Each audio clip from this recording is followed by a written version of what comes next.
Bonjour à tous. Je propose que nous démarrions dans quelques instants. Je suis Joëlle André-Vert et je laisse la parole à Nathan Guerrier qui va animer ce premier temps de notre rendez-vous de la HAS. Nathan, à toi. Merci beaucoup. Bonjour à tout le monde. Peut-être qu'il y a encore des personnes qui sont en train d'arriver. Donc, je vous souhaite, avec une phrase volontairement lente, la bienvenue à tous. Et comme ça, peut-être les derniers arrivants sont en train de se connecter. Et puis, écoutez, bienvenue, commençons. Comme je le disais, je vais prendre la parole. On va se présenter tous les cinq très rapidement. La parole pendant à peu près 30 minutes au départ pour vous faire un petit briefing sur notre sujet d'aujourd'hui qu'on a sous les yeux, à savoir la participation des experts patients dans les évaluations qui font l'objet d'une évaluation commune européenne. Et ensuite, on gardera un grand temps, enfin un temps oui, conséquent pour les questions-réponses.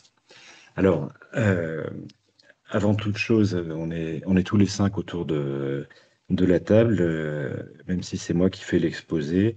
Et mon nom est donc Nathan Guerrier. Je travaille dans le service engagement des usagers de la Haute Autorité de Santé que nombre d'entre vous, je pense, connaissez. Sinon, eh bien, n'hésitez pas à me contacter pour tout ce qui concerne cette participation aux évaluations des technologies de santé.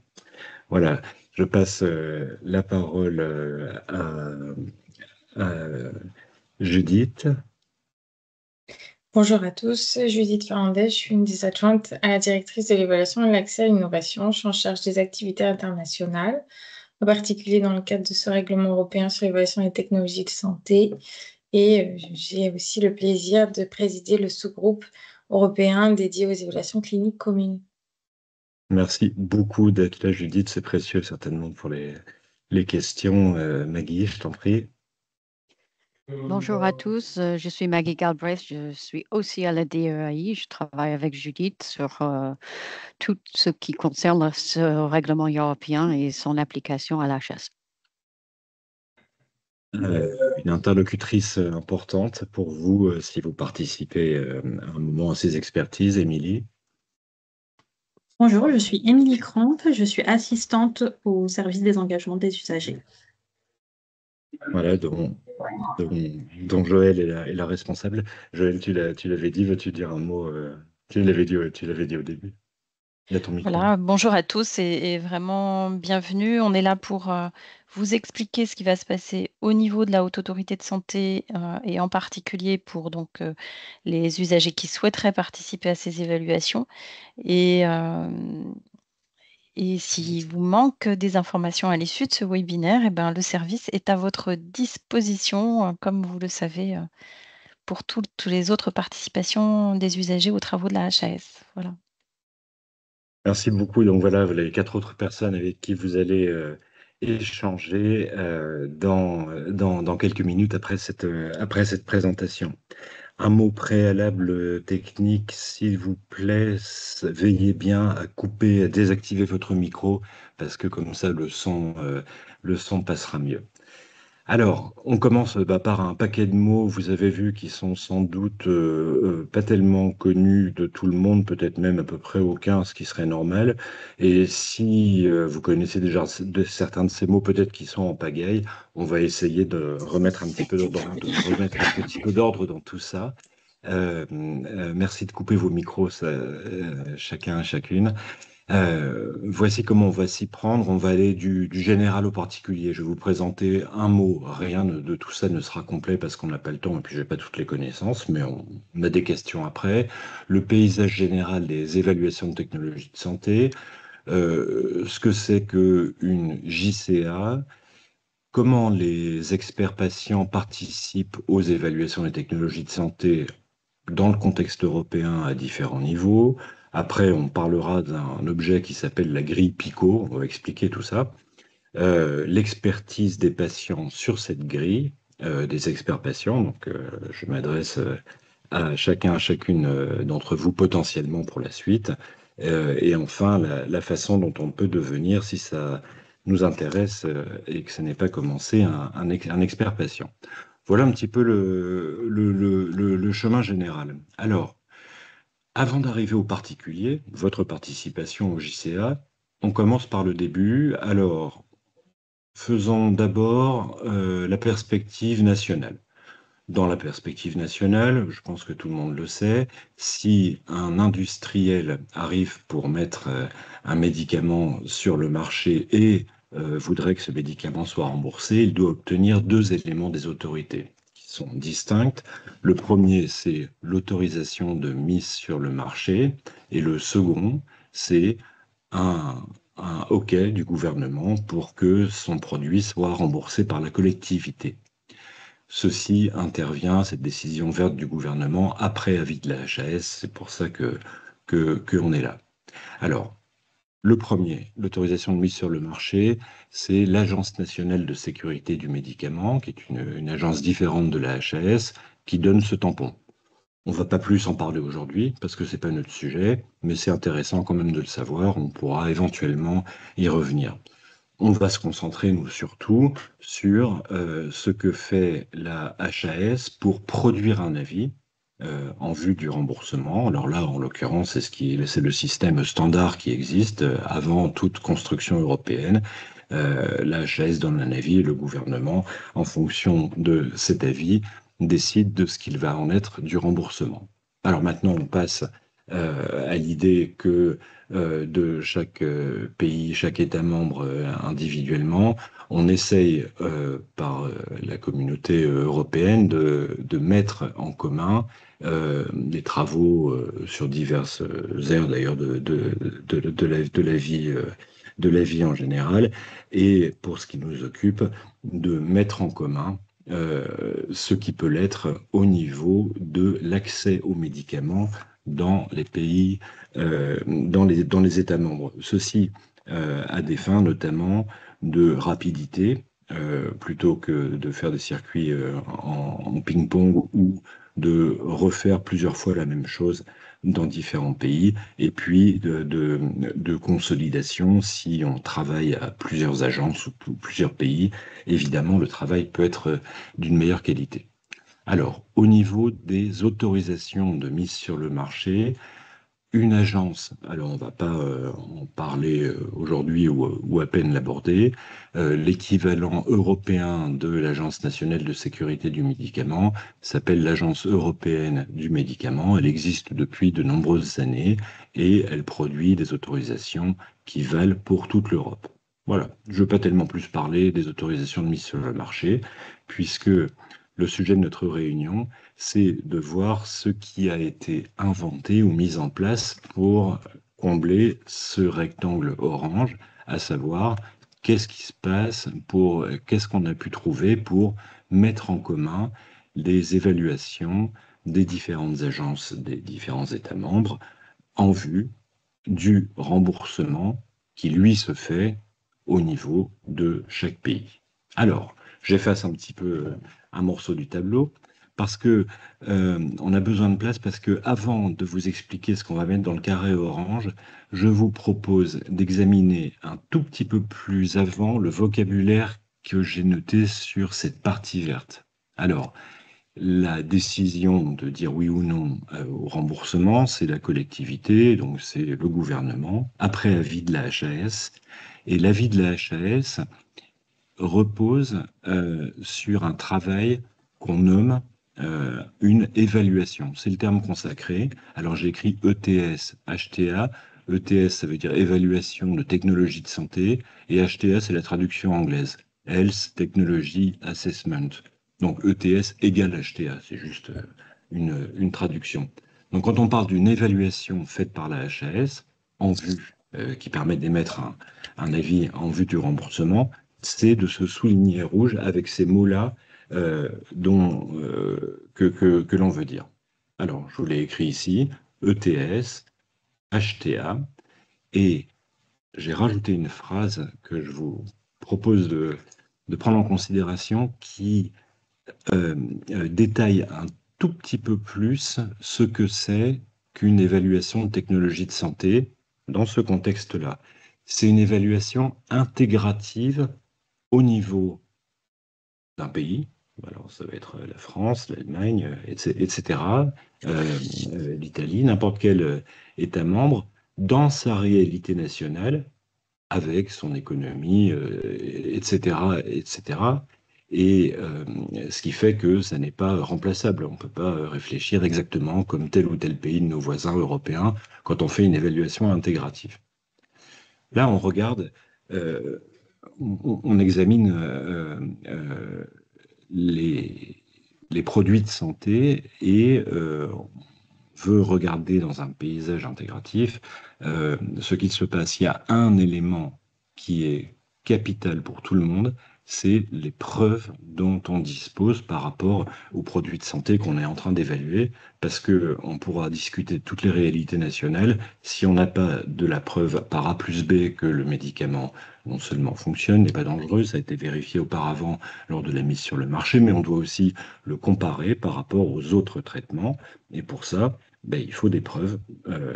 Sinon, eh bien, euh, eh bien, personne ne voudra dire qu'on a fait une évaluation correcte. Donc, vous avez compris qu'il y a une partie du travail qui est l'examen des preuves. Dans le domaine qui nous occupe, ce sont des essais cliniques. On donne à un groupe un médicament, à un autre le traitement standard ou du placebo. On compare, ça s'appelle des essais cliniques. Je pense que la plupart d'entre vous savez cela. Donc, maintenant, on va faire un focus sur ce que c'est que ce raisonnement fondé par les preuves. Donc, c'est la partie scientifique de médico-scientifique, dite aussi clinique, on va y revenir. Donc, c'est une de ces briques fondamentales et incontournables de l'évaluation générale. C'est la partie scientifique de l'évaluation générale qui consiste à examiner précisément les méthodes et les résultats des essais cliniques, qui sont les preuves que l'on demande à regarder. On en teste la solidité, la force. Et cette partie scientifique de l'évaluation globale porte un nom, et là, vocabulaire, elle est appelée évaluation clinique. Alors, il faut faire attention parce que on a vite oublié quelquefois, moi en premier, de dire quand on dit évaluation, est-ce qu'on parle de l'évaluation de la technologie de santé en général ou de l'évaluation clinique qui désigne seulement une partie de cette évaluation. En anglais, on dit clinical assessment. Voilà, ça c'était le préalable de vocabulaire. Alors, ce qui a été inventé pour progresser vers plus de communauté dans l'évaluation des technologies de santé, c'est de mettre en commun cette partie scientifique des évaluations de technologies de santé, c'est-à-dire qu'on fait une évaluation, on va faire non pas X évaluations cliniques dans autant de pays, X Clinical Assessment, on va la faire ensemble au niveau européen, et c'est pour ça que ça s'appelle des évaluations cliniques conjointes. Donc on a inventé ce système-là. Il a été inventé, enfin il a été mis en place, travaillé depuis plus que 10 ans à ma connaissance, mais tout ceci vient de se consolider, on va le voir dans un instant, dans un règlement européen qui décrit cela. Donc voici la partie qui a été mise en commun au niveau européen, c'est la partie évaluation clinique. Et une évaluation clinique s'appelle en anglais une Joint Clinical Assessment et on dit JCA. Vous avez entendu ce terme, mais sinon, si vous restez intéressé par ça, vous allez l'entendre en permanence. Cette évaluation clinique commune, c'est le résultat d'un travail collectif dont on va parler dans un instant. Il est consolidé dans un seul rapport final de JCA. Que va devenir ce rapport lorsque un produit est examiné au niveau européen? Eh bien, il va être utilisé par tous les pays. Bien sûr, ils ont travaillé en amont, mais enfin, la consolidation, c'est la brique unique qui va être utilisée par chacun des pays chacun pour ce qui le concerne, et la France aussi, faire sa propre procédure nationale. Voilà, donc la HAS continuera de travailler exactement pareil, selon une procédure nationale réglementée dans le Code de la sécurité sociale, etc., mais renforcée par, on peut dire, une cartouche nouvelle qui est un produit extrêmement élaboré de la partie scientifique de l'évaluation. Il en va de même pour tous les États membres. Voilà. Ceci dit la même chose, c'est juste disposé autrement. En haut à droite, ça commence par, c'est une phase 1, il y a l'évaluation clinique qui est faite, et une fois qu'elle est faite, alors chaque pays, pour nous, chaque agence, pour nous, la Haute Autorité de Santé, va l'utiliser et produire une évaluation de technologie de santé, cette fois-ci la vraie, la grande, et établir un rapport. Oups, pardon. Alors, non, c'est bon. Information. En ce moment, les premières JCA démarrent. Il y en a eu 2 en tout et pour tout pour l'instant. D'autres arrivent. Si vous n'êtes pas déjà au courant, je vous passe l'information que on commence pas tout d'un seul coup, on fait du progressif. Ça commence par 2 domaines, dans le domaine de l'oncologie, et pour ce qui concerne les thérapies innovantes, ça revient à peu près aux maladies rares, pardon pour le à peu près. On rajoute des domaines thérapeutiques au fil du temps et progressivement, le flux des évaluations, purement nationales diminue pour être remplacé par uniquement des évaluations comportant des JCA. J'ai mis 2028, je ne suis pas du tout sûr des mois, mais vous avez compris que là, on est au tout démarrage et que la majorité des produits, pour l'instant, restent évalués selon la procédure qu'on a sous les yeux maintenant, la procédure nationale d'évaluation des technologies de santé. Il y a un point que je veux poser sur lequel je ne reviendrai pas pendant l'exposé, c'est que pour les évaluations de technologies de santé en vue du remboursement de la HAS, la participation des associations, des patients via leurs associations est assurée par un dispositif de contribution en ligne que je pense beaucoup d'entre vous ont déjà fréquenté. Chaque fois que la HAS fait une évaluation de technologie de santé dans un format complet, les associations peuvent contribuer. Vous pourrez cliquer sur le lien si vous n'avez pas si vous ne connaissez pas déjà cela. Ça, je l'ai dit, ça veut dire que l'implication des patients reste de toute façon, elle est déjà là. Alors maintenant, je n'en parle plus et on va se faire un focus sur les JCA, c'est-à-dire cette partie collective du travail très spécial de l'évaluation clinique lors d'une évaluation complète. Alors ne disons pas ça parce que c'est beaucoup trop, il y a beaucoup trop de mots. J'ai mis sous les yeux un des textes, c'est le texte pivot de la loi européenne, donc auquel on doit se conformer. Le titre se résume en ceci, c'est au sujet des évaluations cliniques communes JCA. Alors j'ai sorti un article parmi évidemment beaucoup d'autres, mais il est important parce qu'il dit, donc c'est réglementé, on est obligé de le faire, donc c'est programmé comme ça évidemment. La JCA commence par une phase de cadrage, c'est-à-dire que on doit d'abord définir collectivement au sens de tous les États membres via toutes leurs agences de santé concernées un périmètre d'évaluation. Ce après quoi, on regardera toute la documentation, etc., mais avec une grille de lecture. Cette grille de lecture, donc ce périmètre d'évaluation, là j'ai repris le texte mot pour mot dans le carré vert foncé, non pardon c'est le gras, il se définit par 4 paramètres qui sont par exemple, on pourrait nommer 4 dimensions. 1, la population de patients concernés par la demande. 2, l'indication demandée de la CCL de l'industriel qui dit je voudrais un remboursement pour tel médicament en telle situation de santé avec tel dosage. Bon. Donc ça, c'est une dimension qui est déjà périmétrée. Les comparateurs, qui sont les autres interventions possibles pour la même situation de santé, et les résultats de santé, c'est-à-dire quels sont les résultats de santé qu'on attend dans cette indication parce qu'il faut les connaître précisément, en sorte de regarder s'il y a des connaissances effectives qui sont apportées dans ce périmètre qui a été défini en avance. Alors, si on dessine des cercles autour des premières lettres, là, on arrive à un mot que vous allez fréquenter si vous ne l'avez pas déjà vu et que vous restez énormément.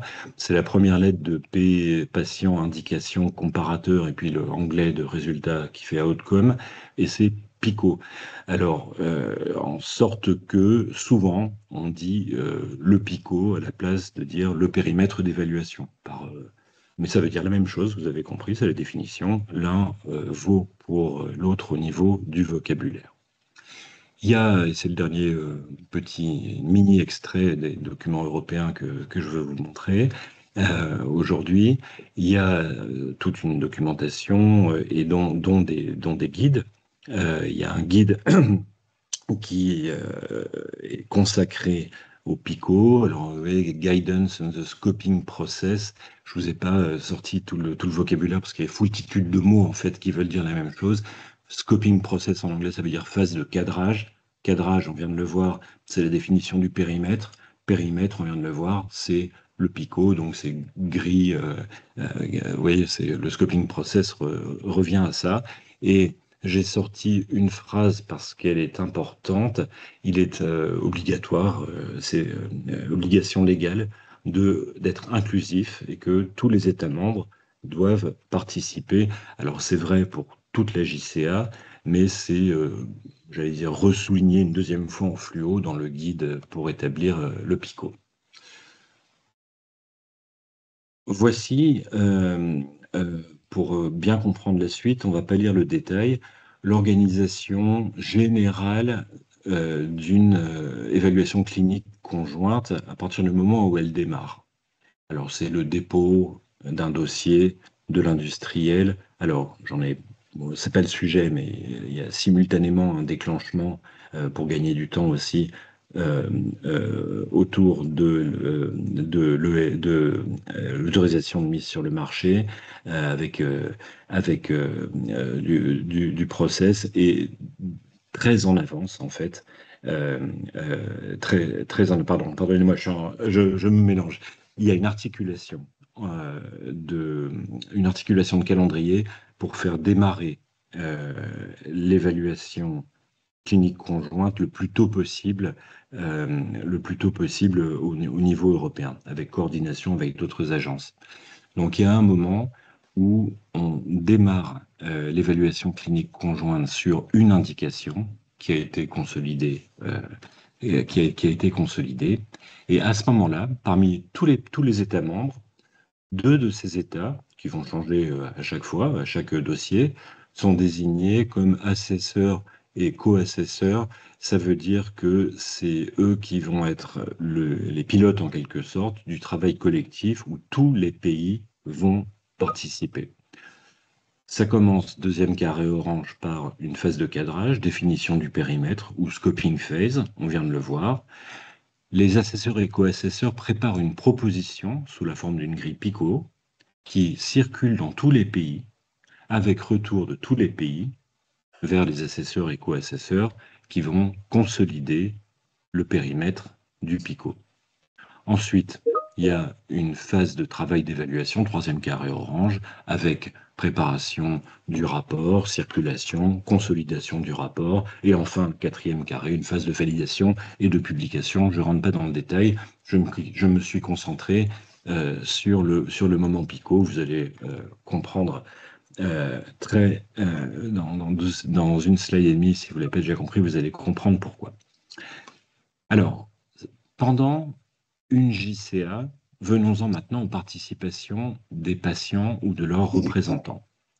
Il y a deux niveaux de participation qui sont séparés. Un niveau européen et un niveau national. Au niveau européen, les experts patients, quelquefois les organisations européennes, mais bon, c'est centré sur les experts qui sont recrutés au niveau européen, peuvent être consultés à tout moment de la JCA et ils le sont très spécifiquement, ils le sont d'une façon appuyée au début, au moment du cadrage, parce que vous avez compris que c'est une étape fondamentale et structurante.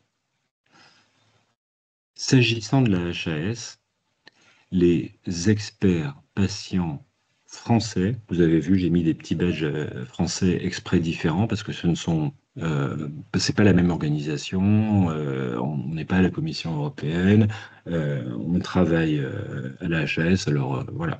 Donc c'est un groupe différent d'experts, on va dire, et l'implication que nous allons faire pour la JCA se fera au moment du cadrage, c'est-à-dire au moment de la fabrication du PICO. Petit rappel, de toute façon, les patients sont toujours impliqués plus tard dans le temps, lorsque l'ETS aura lieu. Donc là, on a un ajout d'input patient à un moment européen.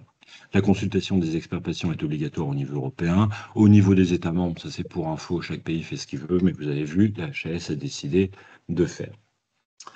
Lors du cadrage d'une JCA, au début, donc il y a 3 temps, je vous les ai dit tout à l'heure, préparation d'un brouillon, étape 1, une proposition. Étape 2, PICO Survey, ça veut dire enquête PICO, ça c'est la circulation auprès de tous les pays. Et puis étape 3, ça revient.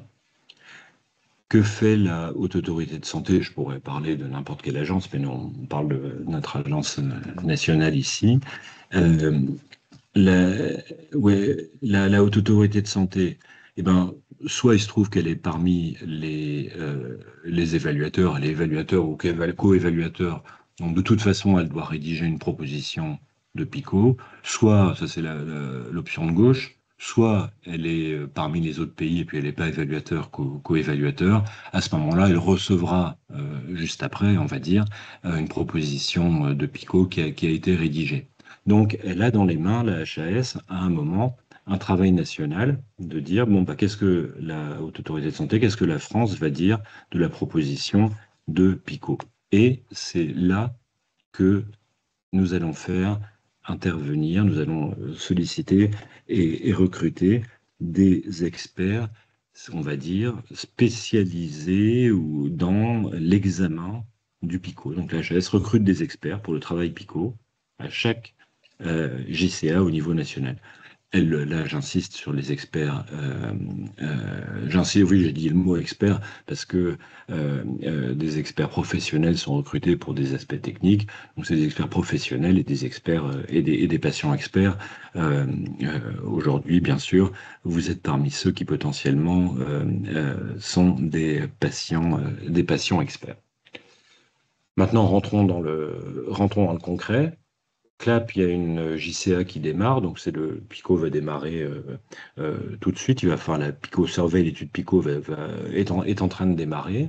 Donc nous devons, ici, avec en équipe, là, nous choisissons un binôme. Nous choisissons de recruter des experts. On a décidé d'essayer au maximum de faire un binôme d'experts, par exemple un senior, un moins senior, ou bien un expert qui connaît bien la transversalité des JCA et l'Europe et l'implication des patients tout en étant expert patient et puis une autre personne proche du terrain. Ensuite, on est obligé alors bien sûr, on contacte l'expert, êtes-vous dispo? On est obligé de vérifier que la déclaration publique d'intérêt est à jour, donc il y a peut-être une manip à faire côté expert.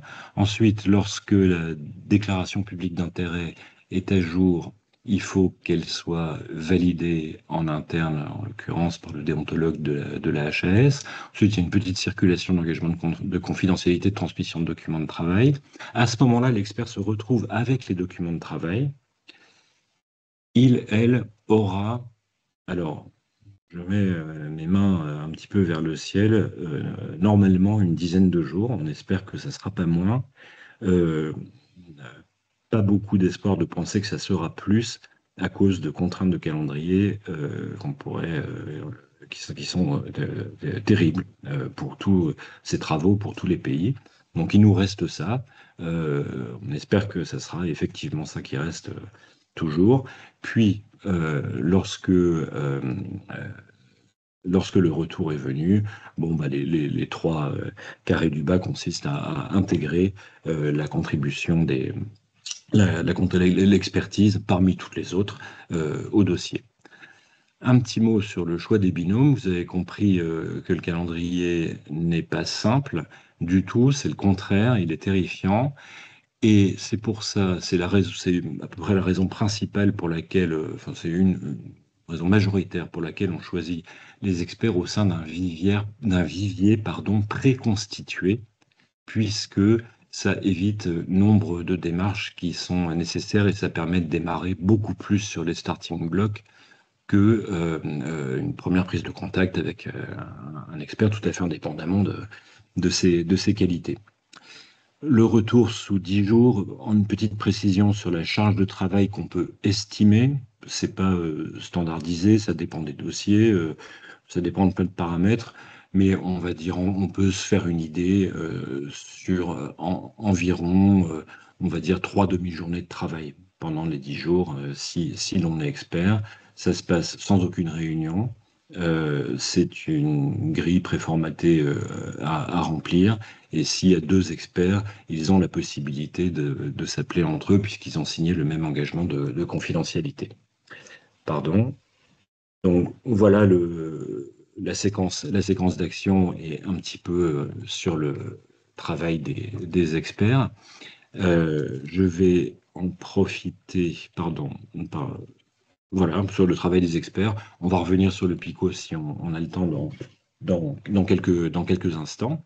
Alors, ce fameux vivier là, dans lequel il faut être, parce que sinon c'est pas jouable au niveau du temps pour réellement travailler en tant qu'expert sur un dossier.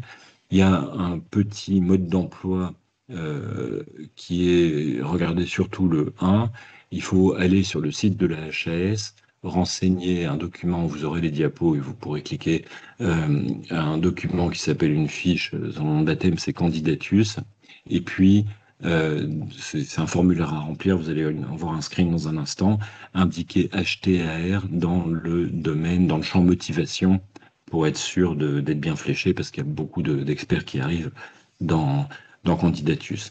Ensuite, on vous contacte, Émilie vous contacte, et puis il y a du paperwork, comme on dit en anglais, il faut faire un petit peu de travail administratif, surtout la DPI, je ne vais pas m'étendre dessus ici.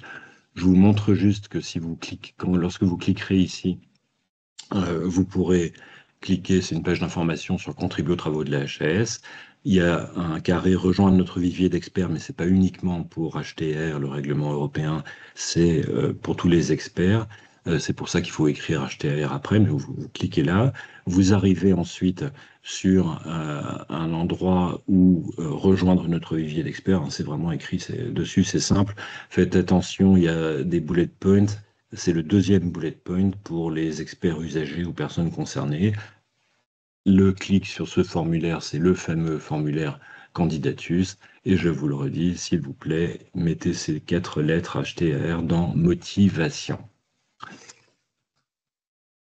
Voilà, on a quasiment terminé. Je vous montre le format de la réponse, le format à remplir quand on est expert patient pour contribuer à une grille PICO. Alors, si tout va bien, ça devrait, mais c'est pas encore sûr qu'on y arrive complètement tout le temps, mais bon, on est en rodage. Normalement, on envoie comme document de travail à l'expert la proposition faite par les assesseurs de PICO. Donc il y a une version 0 en quelque sorte, et ça fait une base de travail. Mais bon, on peut aussi travailler sans. Alors, les éléments du PICO, on l'a dit tout à l'heure, la population. En tant qu'expert patient, vous pouvez indiquer la population idéale. Eh ouais, peut-être qu'il y a des populations entre guillemets oubliées ou d'intérêt que la position d'expert patient permet d'identifier. L'intervention est demandée par le laboratoire. Pour les comparateurs, l'expert patient est capable de dire quels sont ceux qui sont effectivement utilisés en France, accessibles, maniables, tolérables, et puis peut-être qu'il y a plusieurs comparateurs avec des considérations différentes. Et enfin, et j'allais dire pas surtout, mais enfin, et beaucoup les critères de jugement, c'est-à-dire ces résultats de santé, il y a plein de synonymes, ces résultats de santé qui sont attendus, eh ben, ils peuvent se transcrire en paramètres importants dans la vie des patients, ça c'est pour l'expertise des patients, peut-être aussi d'une façon plus structurée, enfin dire quelles échelles de qualité de vie sont les bonnes pour s'y rapporter, voire même dire quelles différences minimales sont attendues dans ces qualités de vie en termes de résultats de santé, du point de vue des patients, tout ça. Vous avez compris enfin, tout le monde est convaincu, évidemment, autour de cette table que c'est fondamental, et peut-être aussi dire quelle hiérarchisation, si on veut rentrer dans les détails techniques, entre les critères. Pour terminer, reposons-nous un petit peu. On va faire 5 questions de quiz. Normalement, tout le monde aura son examen à 20 sur 20. Allez, première question. Est-ce que, alors c'est qui veut gagner des millions, l'acronyme HTR désigne-t-il A, le règlement européen sur l'évaluation des technologies de santé, en anglais Health Technology Assessment Regulation, ou bien B, l'hypertransversalité des applications réelles, c'est tentant, ou bien C, un concept philosophique ésotérique, c'est possible, bien sûr c'est la réponse A. La question, le quiz 2.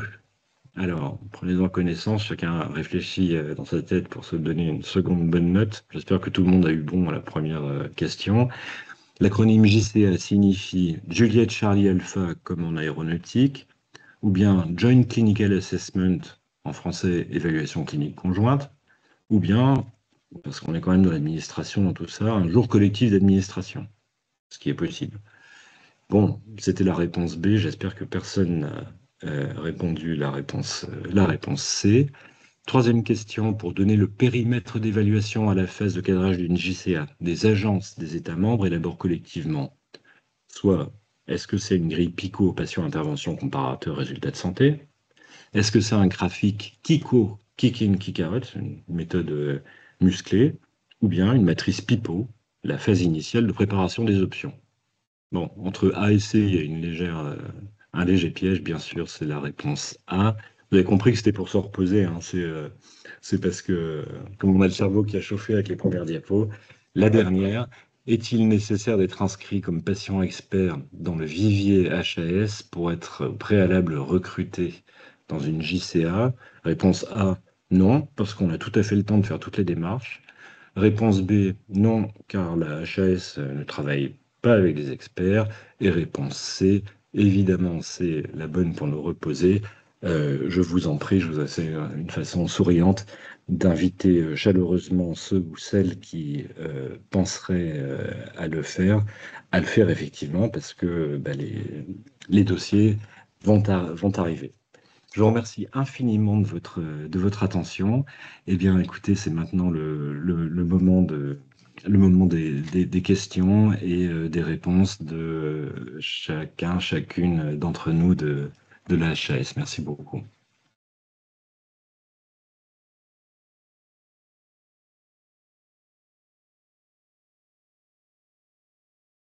Alors Nathan, Alors, pardon, oui, je peux préciser, oui, pour poser les questions, voici comment faire. Pardon, j'ai oublié de dire ça. En pratique, vous pouvez noter vos questions. Vous avez dans votre petit menu d'interface une petite icône Q et R. Question nous arrive par écrit, on va y répondre. Vous pouvez aussi lever la main en attendant, s'il vous plaît, pour des raisons juste qu'on parle les uns après les autres, qu'on vous donne la parole pour poser la question par oral. Voilà, je te laisse la main.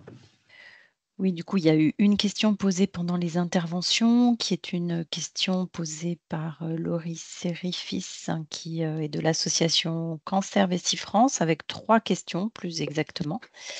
Et donc la première est, est-ce que les patients qui vont participer aux évaluations doivent parler anglais ou pourront s'exprimer en français? Donc ça, c'est peut-être la première question. Je te donnerai les autres juste après si tu veux. La première question, non, il n'y a pas besoin de parler anglais, on peut répondre en français et il n'y a pas de... Il y a, enfin, voilà, en français c'est bon. Donc effectivement, ça va dépendre si vous participez au niveau européen ou au niveau de la HAS. Et donc au niveau de la HAS en français, sans aucun problème. Au niveau européen, bien sûr, ce sera en anglais. Pardon, Joël, on a précision. On peut tout à fait répondre en anglais pour l'Europe, mais on peut répondre en français aussi. D'accord.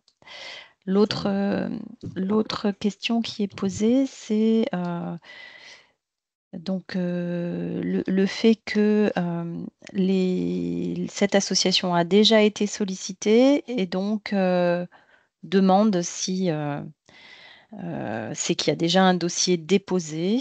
Et donc il me semble pour cela que ça dépend de qui les personnes les ont sollicitées. Est-ce que c'est une association européenne? Est-ce que c'est nous-mêmes ou est-ce que c'est l'Europe?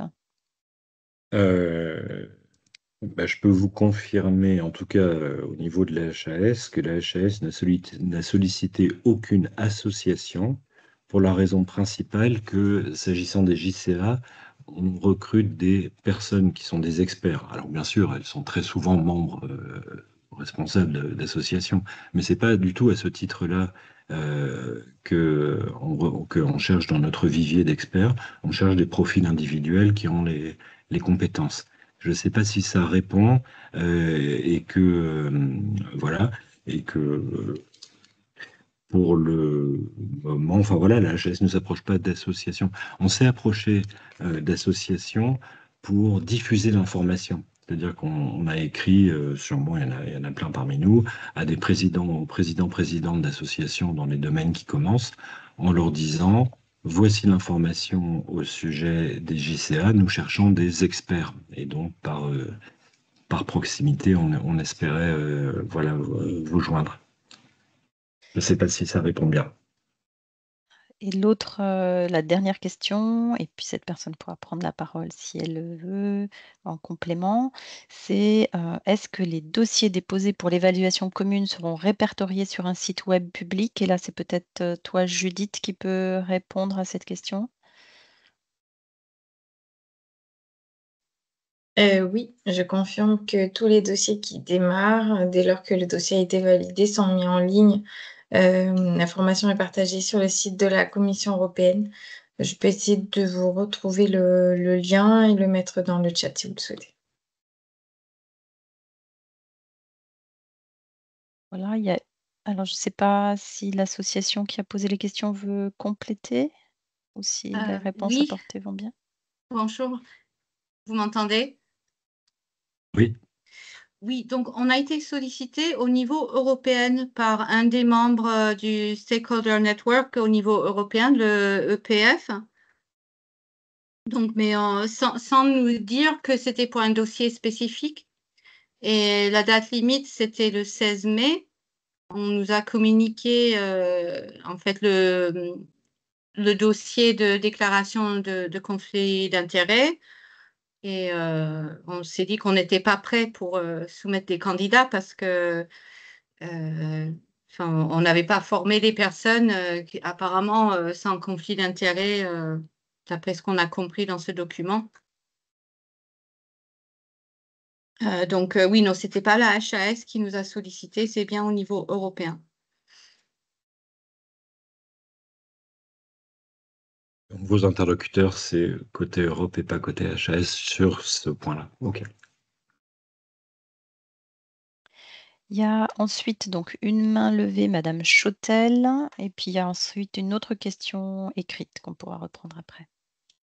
Oui, bonjour, merci pour ces éclaircissements. Je voulais rebondir sur ce que vient d'évoquer Laurie Sérévis au préalable concernant les conflits d'intérêts. Est-ce que vous pourriez nous en dire davantage et notamment savoir si on est automatiquement exclu de votre vivier à partir du moment où on a un conflit d'intérêts potentiel avec un laboratoire, par exemple, ou est-ce qu'on est sélectionné en fonction de la spécificité de nos éventuels conflits d'intérêts?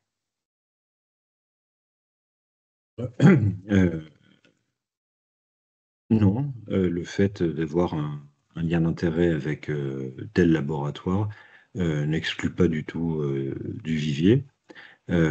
Les déclarations publiques d'intérêt sont Alors, regardez au début, alors s'il y avait structurellement dans la déclaration d'intérêt vraiment quelque chose qui pose un problème pour participer à n'importe quelle expertise de la HAS, bon, bah, ça serait à peu près ça. Enfin bon, je vois pas trop. Bon, faudrait voir, parce que c'est une éventualité, mettons. Mais le cas le plus courant, y compris avec un lien, c'est de toute façon, les déclarations de public d'intérêt sont réanalysées à chaque fois pour ce travail-là. Alors, ce qui fait que s'il y a un lien dans un domaine et que le travail n'a rien à voir avec le domaine pour lequel il y a un lien, c'est pas bloquant. Merci. Est-ce que vous pourriez juste repréciser ce qui serait bloquant, en fait, en termes de véritable conflit d'intérêts, s'il vous plaît? Par rapport à un lien. Je veux bien répondre à cette Ouais, question si vous voulez. Ouais. Il y a, si vous souhaitez, vous pouvez relire le guide de la HAS sur le guide de prévention et de gestion des liens d'intérêt, enfin, prévention et gestion des conflits d'intérêts. On va vous remettre le lien dans la conversation juste après. Les liens d'intérêt sont toujours examinés par le déontologue de la HAS au cas par cas. Donc, il est extrêmement difficile de vous donner une réponse pour systématiquement telle personne sera exclue. Voilà.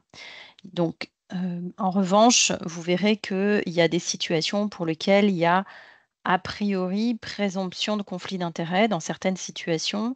Et on pourrait, par exemple, vous donner un exemple de ce guide qui est que les responsables du plaidoyer d'une association pourraient être considérés comme en présomption de conflit, puisque dans ce cas-là, elles ont plutôt une posture de partie prenante plutôt qu'une posture d'expert.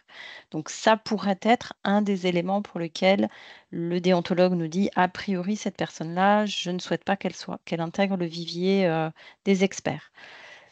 Mais voilà, si c'est dans une situation particulière, maladie rare, par exemple, c'est l'exemple qu'on donne très fréquemment, eh ben, il peut y avoir un examen plus sensible, on va dire, parce qu'il est possible qu'on ne trouve pas du tout de personnes sans lien d'intérêt. Donc, c'est très difficile de vous répondre de manière systématique. En tout cas, si vous êtes intéressé, candidatez au vivier, votre déclaration d'intérêt, vous devrez la remplir, elle sera proposée au déontologue et on aura sa réponse précisément en fonction du lien que vous pourriez avoir dans votre déclaration, ou des liens que vous pourriez avoir dans votre déclaration. Il y a ensuite François Houillez. Oui, bonjour, François Houillet de Rordis. Ce que nous avons appris donc, ces 10 dernières années à essayer de trouver comment organiser la participation des malades et de leurs représentants dans les procédures européennes, c'est l'importance quant à la précision de l'indication pour lesquelles des personnes sont cherchées. Il y a des sous-types à beaucoup de maladies, il y a des formes différentes, des formes résistantes ou des formes classiques. Et plus on a d'informations et de précision sur qui l'on cherche, plus ça augmente les chances de trouver les bonnes personnes. Nous-mêmes, à Rordis, nous avons un vivier de 4500 malades experts et pourtant, constamment, nous cherchons ailleurs en contactant les centres d'expertise, parfois même les réseaux sociaux pour des maladies où il y a très peu d'associations et pour lesquelles nous n'avons pas de malades dans notre vivier. Donc ma question, c'est est-ce que votre vivier va-t-il pouvoir permettre à toutes les personnes qui ont les indications précises pour lesquelles un industriel propose un médicament, et combien de temps va-t-il falloir pour que ce vivier permette d'identifier à chaque fois qu'il le faudra les personnes qui ont exactement la forme de la maladie pour lesquelles une évaluation conjointe démarre. Et si il n'y a pas l'expert que vous cherchez dans le vivier, alors dans ce cas-là, que se passe-t-il? Alors, je crois que vous avez un peu donné la réponse à votre question en disant que vous-même, structure dédiée avec X milliers, vous étiez encore en train de chercher. Plus forte raison, la HAS, soyons ne pourra pas mieux, ne pourra pas. On va faire ce qu'on fait, c'est qu'on fait notre maximum. On diffuse l'information. Vous voyez, je serais, s'il y a des Français parmi vos troupes, alors je dis des Français, des patients experts qui ont capacité d'agir au niveau national pour la HAS. Voilà, je dis français, une grande phrase derrière. Des patients, voilà, des patients en France. Une des, un des points d'action qu'on peut faire, c'est suggérer-leur de venir s'inscrire au vivier. Ça sera déjà des patients en plus. Alors, je crois qu'on ne peut pas rêver avoir chaque patient de chaque forme différente. C'est vrai aussi en oncologie et ça sera vrai dans les autres domaines thérapeutiques. Donc, on va à la fois apprendre en marchant, être pragmatique et puis essayer toujours agir de continuer, je veux dire, un renforcement permanent du vivier. Voilà, c'est notre intention pour l'instant. J'en profite pour dire, je disais on apprend en marchant, j'en profite pour dire que cette façon de faire, ces procédures françaises que je vous ai présentées, elles sont pas figées dans le marbre, puisque on est parti sous l'idée de mesurer quelques indicateurs de performance, etc., pendant un an, pendant une phase pilote, une phase test, et les procédures pourront être amendées. Bienvenue pour nous donner aussi des suggestions pour renforcer le vivier.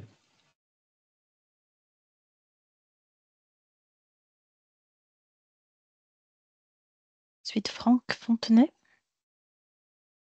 Oui, bonjour, je représente l'association ELI, association de patients concernés par les lymphomes. J'ai une question concernant le vivier. Est-ce que le vivier de la HAS sera le même que celui utilisé par la Commission européenne pour les procédures JCA ou est-ce que ce sont deux viviers différents?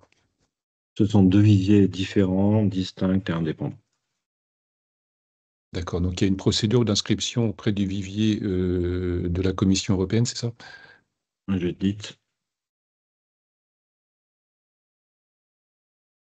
C'est un petit peu différent au niveau européen. Ils doivent passer par le réseau des parties prenantes, le Stakeholder Network, pour contacter des experts, potentiels experts. C'est pas le seul voie d'interaction pour recruter des experts, mais c'est une voie assez préférentielle. Et là, en effet, ils contactent ce réseau-là pour essayer de trouver des experts pour plusieurs mois, plusieurs procédures à venir, JCA et JST. Donc, c'est une forme de vivier qu'ils essayent aussi de constituer, mais l'approche n'est pas totalement similaire. Je voudrais bien clarifier que voilà, les objectifs sont très différents, hein. Nous, on cherche un expert vraiment pour nous éclairer sur notre perspective France, déterminer les périmètres d'évaluation qui sont pertinents pour la pratique française et à faire remonter dans le cadre de discussions européennes, là où les experts européens ont plus une implication au sein de la procédure consolidée européenne. Donc, les objectifs sont différents, ce qui justifie aussi que nos procédures soient indépendantes. Merci. Laure Chotel à nouveau. Oui, alors, Patients en réseau au niveau français, l'association Patients en réseau. Je voulais vous redemander, enfin, je crois que cette question a également été posée dans le chat, qu'en est-il de la rémunération au niveau français? Et étant donné que le délai est quand même assez court et 3 demi-journées à dégager en 10 jours, c'est pas forcément facile au vu de nos emplois du temps respectifs, est-ce qu'il est possible d'être informé davantage en amont pour essayer de mieux s'organiser au préalable? Alors, je commence par la seconde question. On fait notre max du max pour dès qu'on a de perdre aucun jour. Donc, on ne peut pas vous informer plus en amont. On voudrait, nous aussi, élargir cette fenêtre. J'ai dit qu'elle était optimiste, hein. On est en phase test, on a pris 2 dossiers. Là, on attend un peu quand même pour voir comment ça se passe. Et que ça serait, je pense, un peu rêvé de se dire qu'il y aura plus. On peut voir, hein, mais beaucoup plus. Sur la rémunération, c'est une rémunération forfaitaire, c'est-à-dire qu'on ne déclare pas j'ai travaillé tant de jours, on sait en avance que le forfait. Alors, moi, je connais ça, je sais, je connais pas le montant. Nous, on appelle ça, corrigez-moi, je vous en prie, Émilie et Joël, si je me trompe, 3 vacations. Est-ce que c'est bien ça? Non, Non, c'est pas on est ça. Alors, corrigez. Ouais. donc il y a une vacation.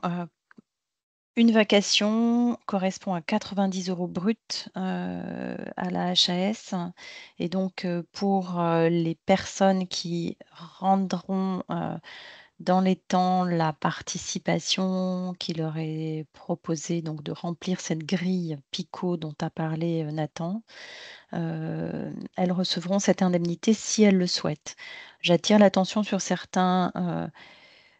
sur le fait que certains patients, et on en est désolé, mais on sait que pour certaines personnes qui reçoivent des minima sociaux ou des situations spécifiques de pré-retraite, par exemple, peuvent perdre leurs droits s'ils reçoivent une rémunération telle que nous la proposons, puisque dans la fonction publique, nous ne pouvons, dans les administrations publiques en tout cas, nous ne pouvons payer ces vacations que sous forme de salaire.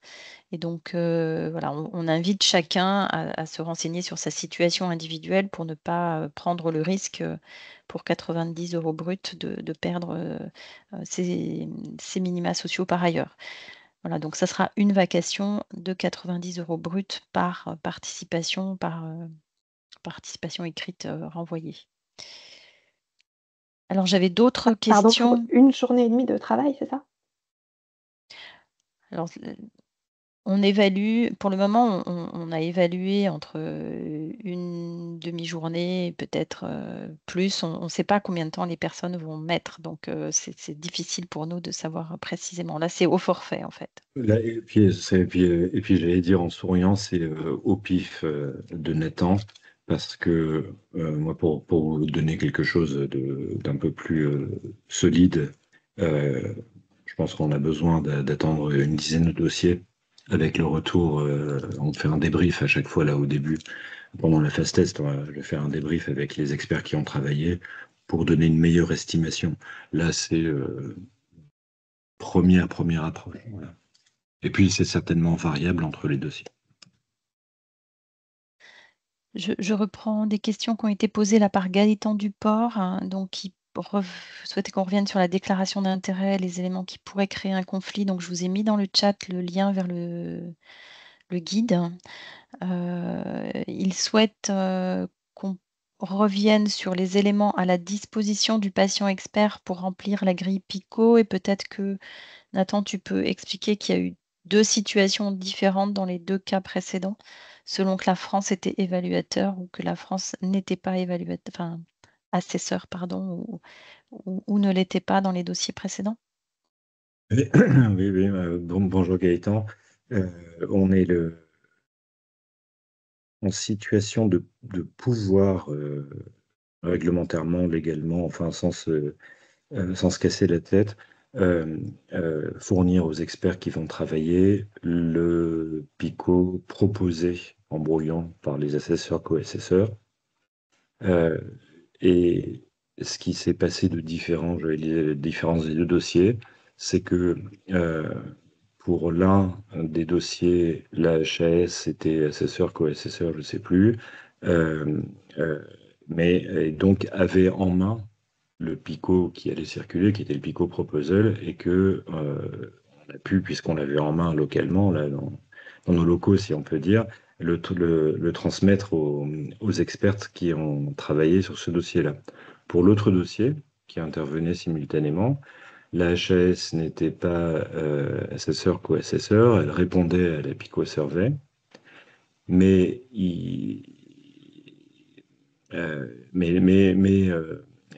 pardon, le brouillon du Pico qui ne venait pas de chez nous a mis beaucoup plus, enfin beaucoup plus, 7 jours, quelque chose comme ça, de plus à parvenir ou, euh, ou 8 jours, ce qui fait que pour le second dossier, il restait avec le brouillon en main un jour avec le document de travail. Bon, euh, il faut qu'on voit en fonctionnement ce que ça donne, si on peut améliorer ça, parce que s'il n'y avait pas que la France, tous les pays étaient comme ça à attendre que le brouillon arrive. À ce stade, pardon, pour compléter, à ce stade, Gaëtan, on n'a strictement rien d'autre à donner comme élément de travail qui soit partageable légalement avec des experts. C'est vrai pour, y compris pour les, je crois, hein, pour les experts techniques. Il y a une réponse écrite de plus que je vois à l'instant, qui sont quels sont les financements des labos tolérés pour les associations de patients.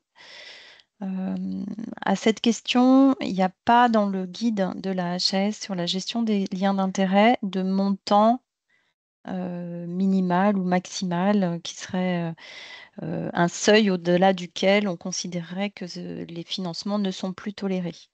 L'analyse, elle est faite en fonction effectivement du montant, mais aussi de sa fréquence.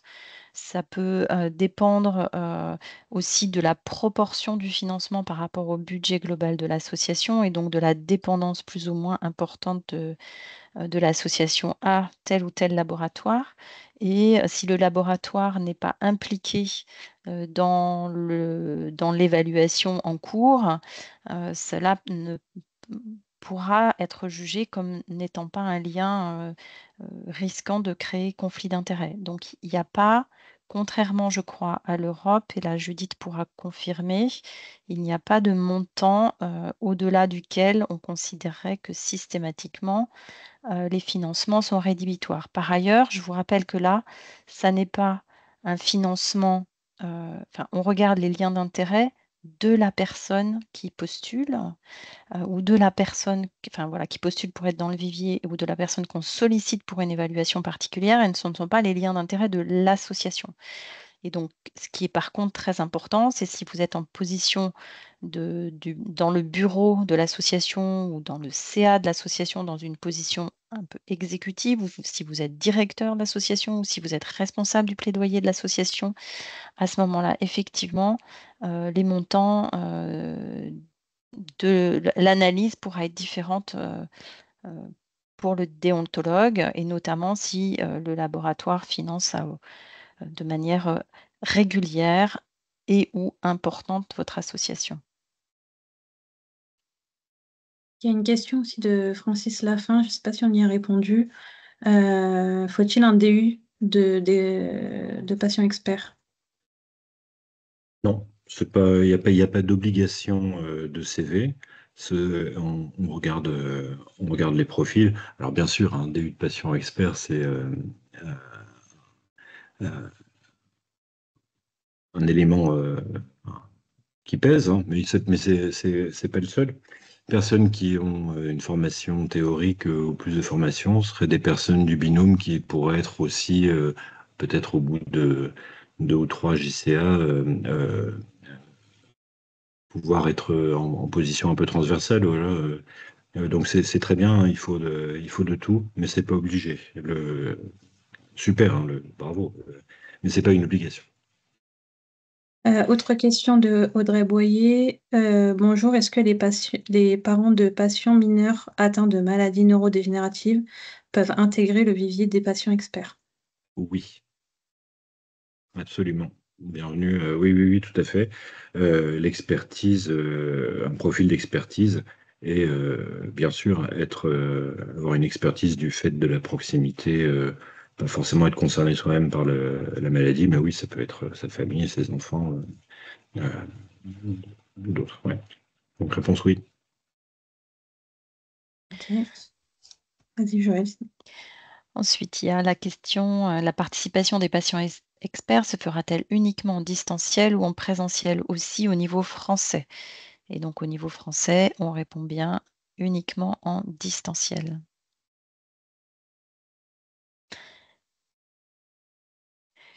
Pour les sollicitations spécifiques à la HAS, la définition du patient expert diffère-t-elle de la définition au niveau européen?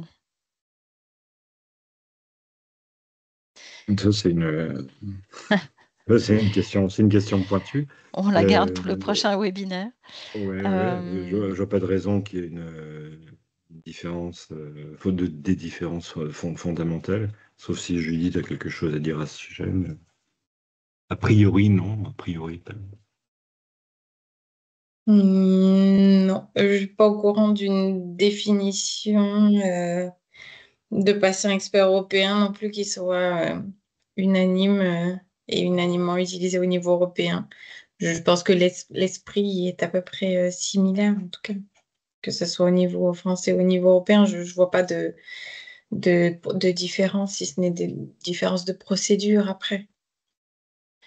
Je pense qu'à ce niveau-là, en tout cas, ce que recherche la Haute Autorité de Santé, même si on n'a pas une définition écrite du patient expert, il y a au niveau de la HAS, on doit respecter la réglementation concernant la charte de l'expertise et notamment qui distingue bien la participation en tant qu'expert et donc en tant que personne qui s'exprime en son nom propre au vu de ses savoirs, alors que ce soit des savoirs académiques, ce qui n'est pas ce qui est spécifiquement attendu bien sûr des experts patients, ou de ses savoirs expérientiels, c'est-à-dire ces savoirs acquis par l'expérience et chez les patients, c'est par leur expérience en tant que patient vivant une situation de santé particulière ou, comme le disait Nathan juste avant, en tant que proche et notamment lorsqu'il s'agit de mineurs, mais pas forcément que, ça pourrait être aussi des proches dans d'autres pathologies neurodégénératives ou d'autres pathologies qui entraînent des handicaps sévères. Donc ce sont des personnes qui ont acquis un savoir expérientiel spécifique du fait de leur expérience et ces savoirs expérientiels en France, en tout cas, ils sont construits de manière, fréquente au sein des associations, c'est-à-dire dans toutes les situations où les personnes se regroupent pour partager leurs expériences, et donc c'est ça qu'on va aller chercher, qu'on cherche à repérer, dans ce que vous nous transmettez comme CV et donc c'est des CV tout autant, associatifs ou de réflexion avec de vos pairs sur des situations qui nous intéresse plus que votre CV professionnel. Il y a monsieur Battini qui souhaite prendre la parole. Oui, bonjour, je représente la F3M, Association des malades du myélome. Et en réponse, merci, c'est moi qui avais posé cette question, merci de vos précisions. Et je faisais simplement référence à ma compréhension de la réglementation européenne, selon laquelle, selon les informations que l'on trouve en ligne, un patient est réputé expert à partir du moment où il est malade ou proche d'un malade, c'est-à-dire qu'effectivement, comme vous le mentionnez, cette expérience fournit une expertise. Mais en enchaînant sur la deuxième partie de votre réponse, effectivement, une partie de cette expérience se construit au sein des associations et par l'échange qui peuvent se produire dans ces associations, mais malheureusement, nos meilleurs experts dans les associations sont souvent sollicités aussi pour devenir membres du conseil d'administration ou jouer des rôles plus importants. Et là arrive effectivement la possibilité, la possibilité d'un conflit d'intérêts, c'est-à-dire qu'en fait, nos meilleurs experts sont souvent ceux qui portent le plus le risque de ne pas être éligibles.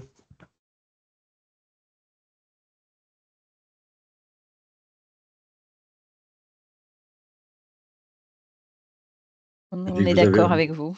Vous avez raison. Il y a un paradoxe là. Il y a un paradoxe. Mais de fait, on sait aussi l'influence des lobbies et l'influence du financement sur des positions. Donc, on est tenu à respecter la réglementation et notamment la réglementation autour des liens d'intérêt, vous comme nous. Oui.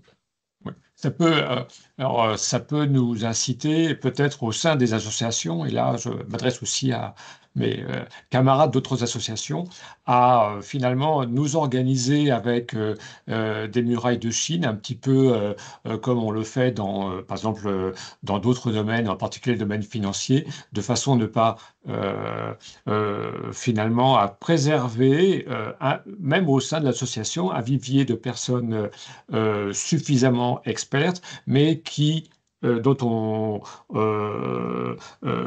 gère précautionneusement l'éligibilité vis-à-vis de la SAS ou de la HAS ou de la commission. Ça peut être une solution.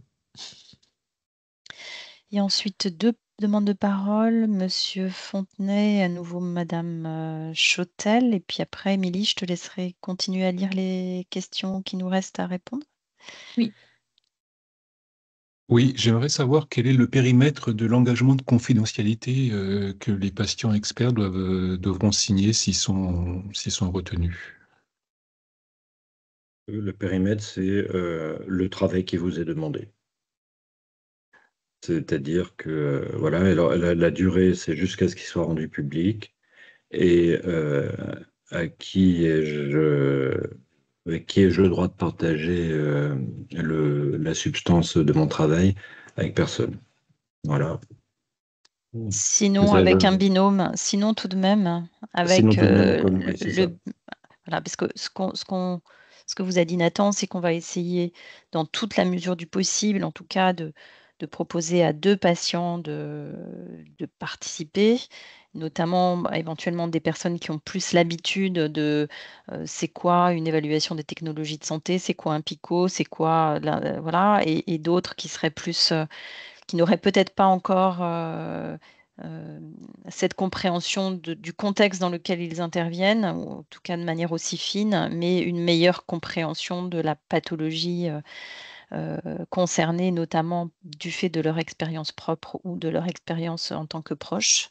Et donc là, dès lors que les 2 ont signé l'engagement de confidentialité, à ce moment-là, on pourra, voilà, vous pourrez communiquer ensemble si vous souhaitez travailler ensemble sur le dossier.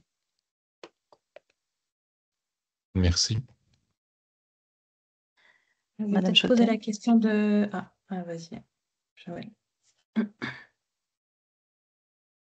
Oui, du coup, je peux prendre la parole ou vous Oui, vouliez allez-y, intervenir? allez-y. Non. Alors, je suis désolée, c'est une question qui est un peu à la marge, qui concerne plus le niveau européen, mais faute d'avoir de retour au niveau européen, je me permets de la poser ici. Est-ce qu'on a un représentant du secrétariat HTA en France qu'on peut joindre en cas de question en souffrance, ou il faut désespérément attendre une réponse de leur part? Sachant que la deadline pour les candidatures est aujourd'hui.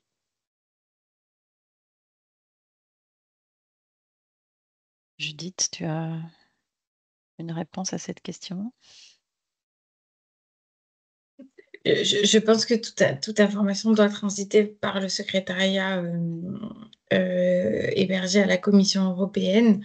Après, quelle est la nature de votre question dans l'immédiat? Parce que si c'est par rapport à la deadline de l'appel à candidature qui vient d'être lancé, je pense que si vous avez quelques jours de retard, vous pouvez quand même y répondre. C'est toujours sur une question de lien d'intérêt, parce que du coup, c'est pas du tout les mêmes critères au niveau européen qu'au niveau français. Et de mon point de vue, leur guide, c'est plus qu'un guide, l'annexe au règlement n'est pas très, très explicite, et il y a des points qui restent assez sombres. Alors, si moi j'ai un message à vous faire passer en tant qu'association, c'est que ne vous auto-censurez pas. Voilà. Il est possible que vous essuyiez un refus du fait des liens d'intérêt, ça c'est certain. Il y a parmi vous des gens qui probablement n'auront pas l'aval des déontologues ou l'aval de la Commission européenne, mais je pense qu'il ne faut pas que vous vous auto-censuriez. C'est-à-dire, si vous n'avez pas de réponse, ben, vous faites vos dossiers et puis vous verrez à ce moment-là quelle Ils ont sera la une grille, réponse. en Mais fait. Ils ont une grille très spécifique, enfin, avec une annexe dans lesquelles on oui, rentre. j'entends bien, mais je pense que... Enfin, voilà, je vous donne cet avis parce que c'est dommage de s'auto-censurer sur un certain nombre de choses. Oui, je rejoins Joël sur le fait que vous pouvez de toute façon répondre à cet appel au niveau européen et le règlement d'exécution sur les conflits d'intérêts n'est pas évident à interpréter, ça je le conçois totalement. Mais c'est vrai que c'est rédigé sous forme d'une matrice assez comme un algorithme de décision, ce qui est assez différent de la pratique française.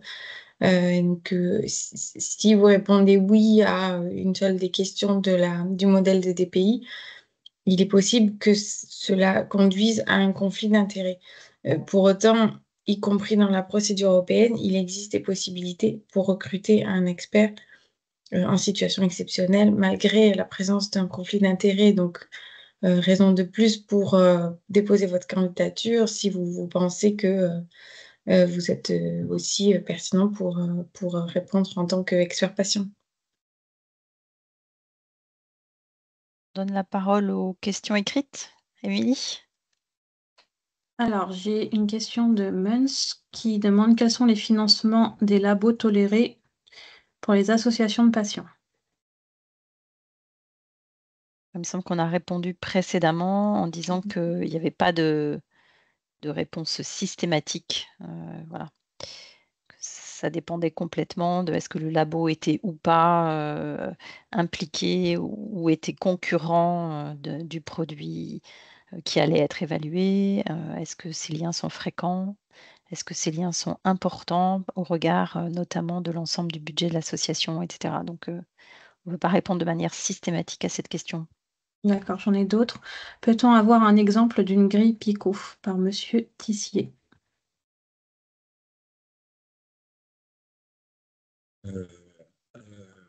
On verra. C'est une très bonne demande. Je n'ai pas ajouté la diapo parce que c'était un peu long, mais on vous mettra ça à disposition. Prends note. Ok.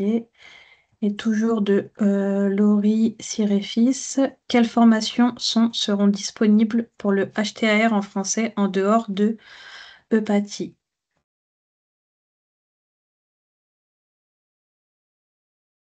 Bah, écoutez, celle de, celle de la HAS, comme maintenant. Et en dehors de ça, au jour d'aujourd'hui, moi, j'ai pas d'infos sur le en français. Je ne sais pas si Joël ou Judith, vous avez des infos que j'aurais pas. Moi non. Non, parce que les contributions des experts au niveau européen, de toute façon, seront en anglais, hein. Donc, la plupart, on a organisé un webinaire la semaine dernière à destination des experts cliniciens et patients européens. Les discussions se sont faites en anglais, donc c'est vrai que voilà, c'est très la langue est très limitée. Après, il faut qu'on voit, et ça c'est quelque chose qui sera dans un deuxième temps pour nous. Hein, là, pour nous, l'essentiel était de comprendre le processus, d'en discuter avec un certain nombre d'associations. On en discute avec eux depuis le mois de juillet l'année dernière pour essayer de voir ce qui était réaliste de faire en fonction des éléments qu'on peut rendre publics ou pas. Et donc, il est possible que d'autres homologues européens, et je pense notamment aux communautés francophones de Belgique, hein, que ceux-ci envisagent de faire des formations. Il va falloir que nous, on puisse se mettre aussi en commun, voilà, en contact avec nos homologues, mais ça viendra dans un deuxième temps, je pense. Une dernière de Madame Picard, je crois qu'on n'a pas répondu. Bonjour, j'ai compris que l'avis des patients experts français sera sollicité sur la proposition de PICO seulement et pas sur le PICO consolidé. Est-ce bien le cas? Exact, vous avez bien compris. Ce sera sur le PICO proposé initial, le premier brouillon initial. Et bien sûr, pas sur le PICO consolidé, parce que s'il est consolidé, il n'y a plus moyen d'intervenir dessus, donc tout au début. Après, on peut imaginer que des patients français soient recrutés au niveau européen pour discuter au niveau européen quand toutes les copies reviennent des 27 pays. Voilà. Ça, c'est une possibilité, mais dans ce cas-là, c'est un patient français recruté au niveau européen et ce n'est pas ce qui nous occupe aujourd'hui. Il reste une main levée, François Ouès. Oui, rapidement, un mot, si je peux me permettre, sur l'interprétation des conflits d'intérêts au niveau européen. Comme Aurore dit, c'est un interlocuteur de la Commission européenne sur ce sujet. Vraiment, nous recommandons d'en déclarer plus plutôt que pas assez. Il faut mieux en déclarer trop, même si beaucoup ne sont pas effectivement des situations de conflit d'intérêts. Il y a une phase d'apprentissage, y compris à la Commission européenne, avec qui nous travaillons pour ensuite analyser qu'est-ce qui vraiment cause un conflit d'intérêts, qu'est-ce qui n'en pose pas. Et pour ça, il est vraiment important que tous les candidats déclarent le maximum d'éléments, même si beaucoup seront éliminés comme ne posant pas de problème.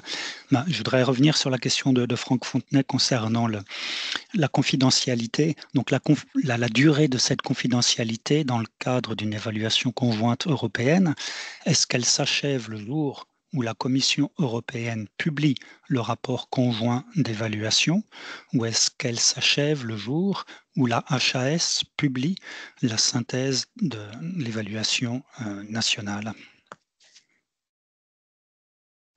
Très bonne question. Moi, j'ai pas la réponse dans la tête. C'est peut-être si Joël ou Judith l'ont, sinon on va se renseigner auprès de notre service juridique.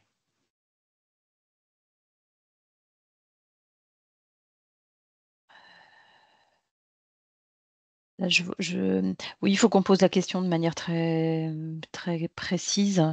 À partir du moment où c'est rendu public au niveau européen, la notion de confidentialité est très différente puisque de toute façon, c'est public. Voilà. Donc, mais bon, effectivement, on va poser formellement la question et on vous apportera une réponse dès que possible. Une autre question de Mens. Quelle est la proportion des subventions tolérées dans un budget global d'une association de patients?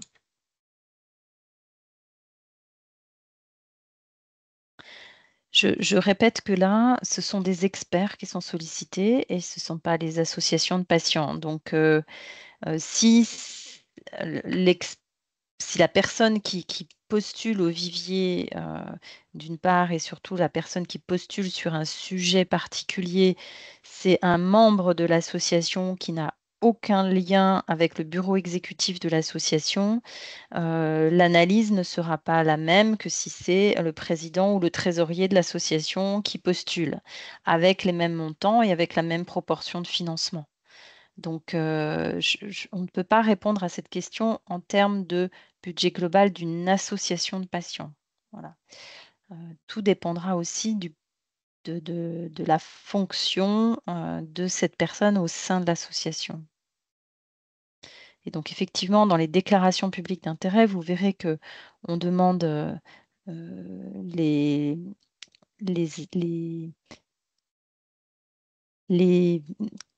excusez-moi, là j'hésite 2 secondes. Les positions que vous pouvez avoir en termes de direction ou d'animation, d'association, enfin d'organisme en lien avec nos activités. Et donc effectivement, si vous êtes directeur d'une association, si vous êtes président d'une association, si vous êtes trésorier, secrétaire d'une association, vous êtes membre de ce bureau ou directeur, là vous avez une position qui est différente du membre adhérent qui vote à l'AG, mais qui n'a pas non plus une fonction exécutive au sein de l'association. Donc, on ne peut pas répondre de manière, même si votre association a un budget global, je ne sais pas, une subvention, là, en l'occurrence, c'est pas une subvention quand il s'agit de financement industriel, mais si vous avez un financement industriel qui est à hauteur de 20% de votre budget global, si ce laboratoire n'est pas concerné par le produit, ou si ce laboratoire, ou si vous êtes simplement adhérent de cette association, il est possible que ce ne soit pas considéré comme un conflit.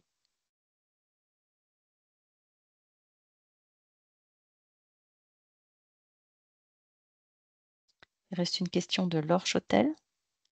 Oui, j'avais juste une demande de confirmation par rapport à la question de la langue.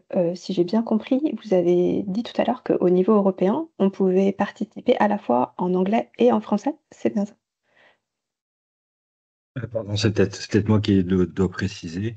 Je voulais dire que dans la participation au niveau français, lorsque la HAS recrute des experts, comme le sujet d'aujourd'hui, l'auditoire d'aujourd'hui, la HAS, c'est OK pour recevoir les réponses en français.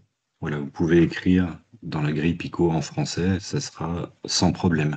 Alors après, je n'ai pas connaissance des impératifs, Judith en a dit un mot tout à l'heure, de devoir parler anglais par ailleurs, sûrement il y en a, mais je ne vais pas dire de bêtises dans le circuit européen. Moi, je parlais juste de notre échange expertise par JCA ici en France. D'accord, oui, donc a priori au niveau européen, on doit de toute façon rendre notre contribution en anglais. Enfin, ce qui semblerait a priori logique. Enfin, je ne sais pas si vous avez des informations à ce niveau-là. Judith, tu veux répondre à cette dernière question? A priori, oui. Voilà, après, il n'est pas nécessaire d'avoir un niveau parfait d'anglais pour contribuer. Et je pense qu'on fera tous tout collectivement pour que ça ne soit pas la principale barrière et qu'on puisse vous accompagner dans les échanges afin que vous puissiez quand même contribuer. Mais a priori, les échanges effectivement seront en langue anglaise. Bien, merci. Il nous reste 1 minute peut-être pour une dernière question, s'il y en a une. Sinon, c'est calibré, mais alors, nickel. Si c'était la dernière question, alors là, bravo à tout le monde. Il y a Mans qui demande s'il s'agit du président. Je pense que ça a un lien avec quelle est la proportion des subventions tolérées dans un budget global d'une association de patients. Et je pense du coup que c'est s'il s'agit du président. Interrogation. Il s'agit du président, du trésorier, du secrétaire. Les analyses seront effectivement effectuées par le déontologue avec une acuité différente. Voilà. Je vous encourage à lire le guide de déontologie de manière plus précise pour répondre à vos questions. S'il est 29, ça nous laisse juste le temps de vous dire merci beaucoup d'être venu de cet échange. Le temps de dire que les diapos vous seront envoyés avec un ajout d'exemple de grille Pico, qu'on se renseigne de façon pointue au niveau juridique pour savoir quel est le délai exact de la période de confidentialité et que de façon importante, nous sommes là pour parler avec vous en dehors de ce séminaire. Vous nous appelez, vous nous écrivez, on trouve toujours le moyen d'échanger, de préciser. On a conscience que c'est là sûrement un premier contact avec tout ça pour plusieurs qui sont là. Donc, il n'y a pas de souci pour continuer à en parler. Pas d'angoisse pour se dire, en se disant ça va être compliqué, c'est pour ça qu'on fait l'histoire du binôme. Et puis nous-mêmes, on est au bout du fil, non pas du tout pour parler du contenu, parce que c'est une expertise qui doit rester indépendante, mais pour vous accompagner sur tous les autres points de vue. Voilà. Merci infiniment à tout le monde. Et puis, au nom de toute l'équipe, je vous souhaite une très bonne après-midi et puis je vous dis à bientôt.